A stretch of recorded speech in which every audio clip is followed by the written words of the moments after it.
longe de mim. Eu não pertenço a você, vai me dominando assim, e você vai me entender. Posso estar sozinho, mas eu sei muito bem aonde estou. Você pode até duvidar, acho que isso não é amor.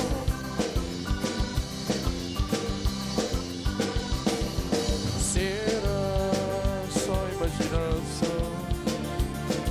Será que nada vai acontecer?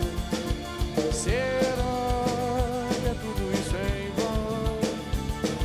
Será que vamos conseguir vencer? Oh,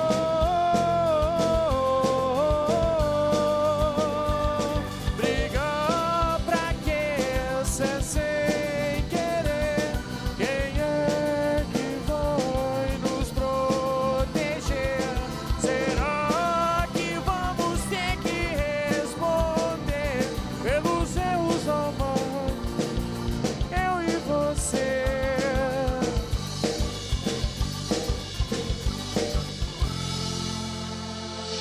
Aê, hoje tem Legião 5 ao vivo nessa edição especial do Caleidoscópio, gente. Estamos no ar simultaneamente na TV Horizonte, no site da emissora, também em tempo real, e na TV Educar.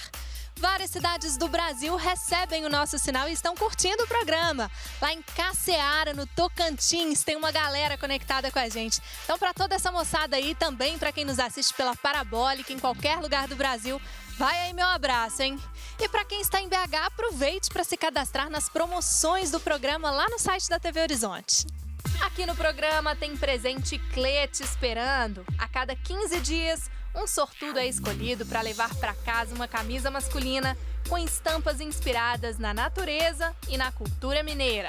Vá no site da TV Horizonte e saiba como participar. E sábado é dia de fazer um passeio diferente. Nós temos um presente para você. Um passeio com acompanhante no Parque Ecológico Vale Verde, em Betim. Aproveite esse lugar para curtir a natureza e se divertir. Acesse o site da TV Horizonte e clique no banner Promoções e descubra como participar. Bora conferir as promoções do programa lá no site, gente. Então, ó, aproveite. Tá agora a hora da literatura, né, Fábio? Vamos lá te apertar, vamos lá. né? Que história é essa? O que, é que a gente pode pensar de conteúdo que sempre aparece aí na literatura? Então, literatura, o que mais é cobrado são as escolas literárias. Então, o aluno tem que ter um bom domínio e uma boa visão sobre os períodos e as características de cada escola. Então, a gente faz um panorama da literatura brasileira, a gente começa desde lá do quentismo, inclusive já foi matéria de prova, falando sobre a Carta de Pero Vaz de Caminha, até o pós-modernismo, que é a contemporaneidade. Mas o que a gente percebe muito é uma predileção pelo modernismo. A gente vê muitas questões cobrando os principais poetas e prosadores do nosso modernismo.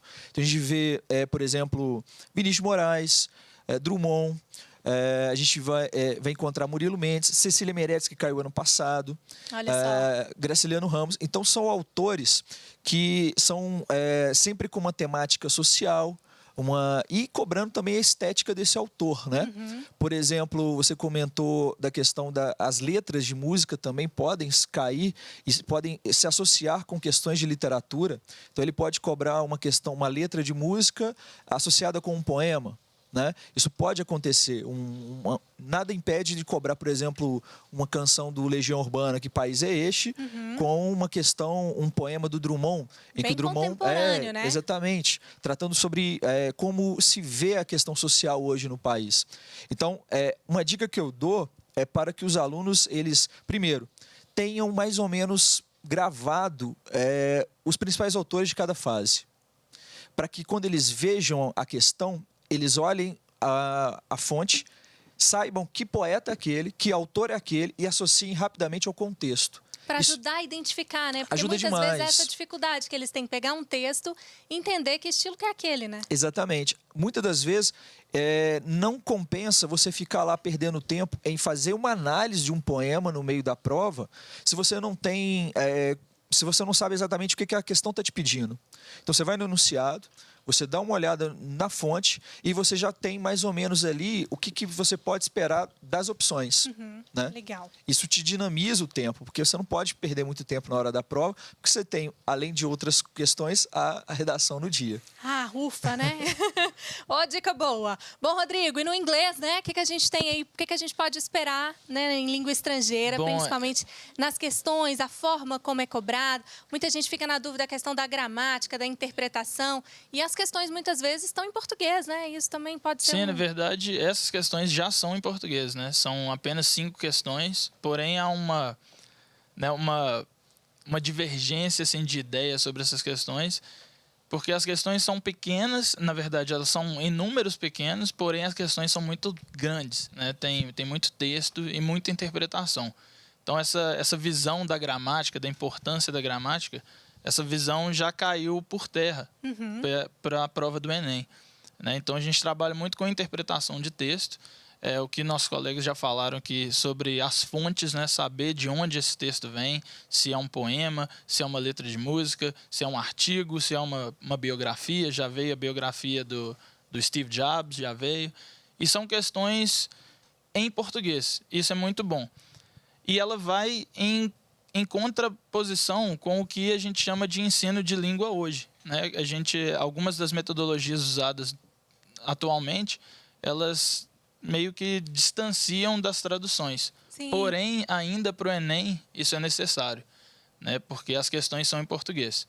Então, assim, uma dica que eu acho preciosa para todo aluno que vai fazer a prova do Enem de língua inglesa é leiam coisas sobre o mundo. A gente já falou aqui também o que está acontecendo, os temas que vêm nessas redações na prova de inglês, geralmente são temas muito próximos aos temas de língua portuguesa e das redações também. Dá para buscar referências Sim, também dá na para própria buscar prova, referência. né?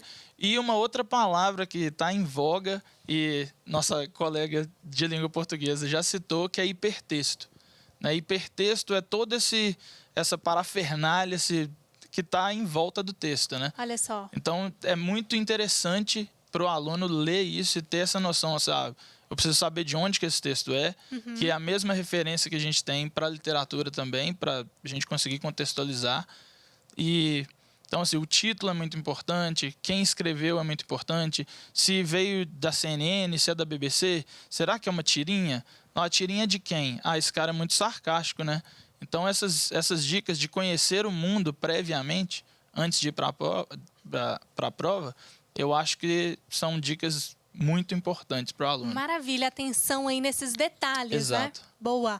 Bruna queria comentar. Vamos lá, Bruna. Sim, uma estratégia que eu utilizo, assim, que eu acho que a pessoa tem que estudar muito, é porque no inglês cai muito, chama falsos cognatos, que são palavras que no inglês parecem com português e, na verdade, têm um significado muito diferente. Então, é muito importante, quando a pessoa vai para a prova do inglês, estudar antes um pouco essas palavras principais que costumam cair muito, assim, e causam uma confusão, assim, na hora da prova. Você acha que Ótima aquilo dica, tá... mesmo porque vem lá, né, em português, aí essa confusão fica mais fácil sim, aí ainda. fica mais fácil ainda. Como as alternativas são para responder em português, aí você lê a palavra que parece, a escrita parece muito com português e acaba sendo uma palavra com um significado diferente. Boa lembrança.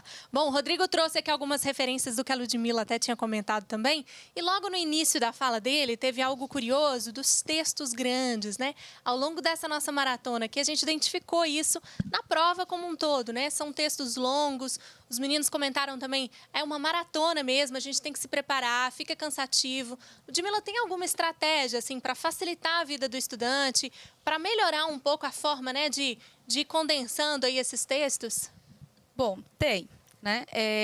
Eu costumo falar com os meus alunos que o Enem é uma prova também de resistência. Né? O que eu costumo aconselhá-los é a não fazer a prova de linguagens inteira. Por quê? Porque realmente vai ficar muito cansativo. No final, eles já não conseguem absorver as informações do texto. O texto ele tem que ser lido uma única vez. Você não tem tempo para ler novamente. Então, aquela ideia que a gente tem lá no Fundamental 2, na escola, né? Leia o texto várias vezes. Isso não funciona no Enem. Cai por terra, né? Isso. Então, leia o enunciado primeiro, para depois ir para a leitura do texto. Não esquecer da fonte, né? De quem que é o texto, onde ele foi publicado. Isso te ajuda a ter uma noção do que o texto vai falar. E eu geralmente falo com os meninos assim, seleciona umas 10 questões de português, depois você faz umas 10 de matemática, né? Nesse meio tempo você passa redação a limpo.